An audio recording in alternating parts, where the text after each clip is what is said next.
La democracia significa discutir los asuntos públicos hasta lo cotidiano. Actuar en consecuencia es hacer política desde el sentido más puro. No tendría que interpretarse como un ejercicio para acudir a votar por los representantes cada 3 años. Así lo expresó el exconsejero presidente del Instituto Nacional Electoral, Lorenzo Córdoba Vianello, en el marco del Foro para el Eje 5, Gobernanza Participativa, que efectuó el Ayuntamiento capitalino rumbo a la integración del Plan Municipal de Desarrollo. Que tenemos que hacer de la política algo cotidiano, algo que no solamente ocurre cuando vamos a votar o cuando participamos en un mecanismo de democracia directa, sino algo de lo que nos ocupamos enterándonos de cuáles son las decisiones, criticando esas decisiones públicamente, respaldándolas cuando nos parecen pertinentes y demás. Es decir, la democracia no solamente tiene una dimensión institucional, para decirlo de alguna manera, sino como lo han definido Carlos Santiago Nino y Jürgen Habermas, tiene una dimensión deliberativa. Ejemplificó la detección de baches o fallas en servicios con ciudadanía que se ocupa de sus problemas, sentido por el que afirmó que la política tendría que democratizarse en lugar de que se perciba como patrimonio de unos cuantos que incluso desconocemos. De ahí que, destacó, se requiere la apropiación de la política.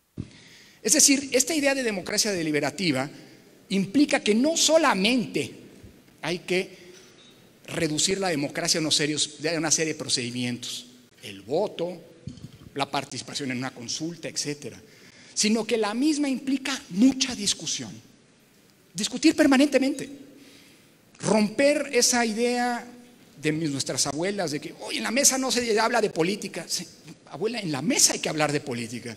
¿De qué vamos a hablar? Digo, de cuántos nos queremos, eso siempre es pertinente.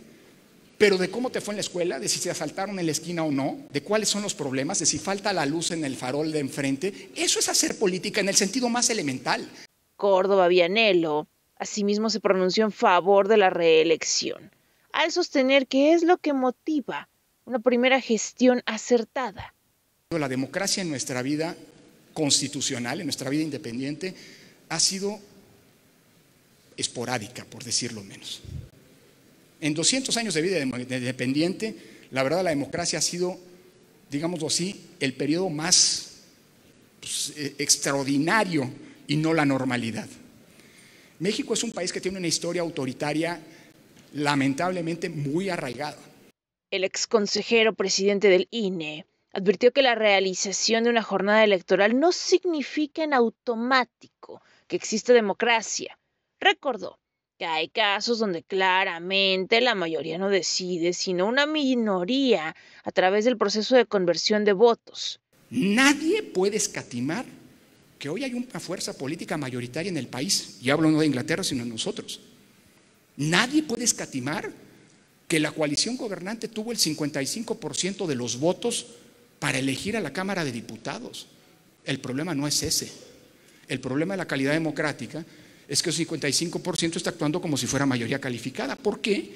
Pues porque se permitió, creo yo, por eso es discutible, creo yo, violando la esencia y el principio de la Constitución, se le convirtió en una fuerza política que tiene el 75%. De ahí que profundizó en el efecto de la propuesta para quitar la representación proporcional y los senadores de primera minoría. Y tomamos en cuenta los datos de las elecciones del 2 de junio. ¿Saben cómo quedaría la Cámara? Hay quien se queja de la sobrerepresentación, yo soy uno de ellos. ¿Pero saben cómo quedaría la Cámara? Con el 55% de los votos, Morena, el Partido Verde y el PT, que forman la coalición gobernante, tendrían el 84% de la Cámara de Diputados, porque tendrían 256 de 300 diputaciones. Y en el Senado, que pretenden reducir a 64 senadores, Morena, el PT y el Verde tendrían 60 de los 64. Es decir, el 95% de los escaños cuando tuvieron un consistente, pero hasta allí 56% de los votos para el Senado. Lorenzo Córdoba dijo desconocer si México vive una transición al autoritarismo, pero a una fase de crisis o erosión. Consideró se encuentra el Estado de Derecho, la división de poderes, las elecciones libres y la representación. En ese aspecto, se refiere a las facultades otorgadas a la consejera presidenta del INE, a fin de nombrar por primera vez y de forma discrecional a titulares de direcciones ejecutivas. Los consejeros, la mayoría de los consejeros, inconformes con esto, dijeron vamos a presentar una controversia constitucional porque eso altera la lógica de funcionamiento colegiado en el INE. ¿Qué dijo el presidente de la Cámara? ¿Presentar una controversia? Pues mañana cambiamos la Constitución para poner en la Constitución lo que no les gusta.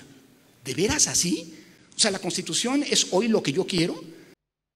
Con imágenes de Hernán Reyes, Paulina Rodríguez, Noticieros Canal 7.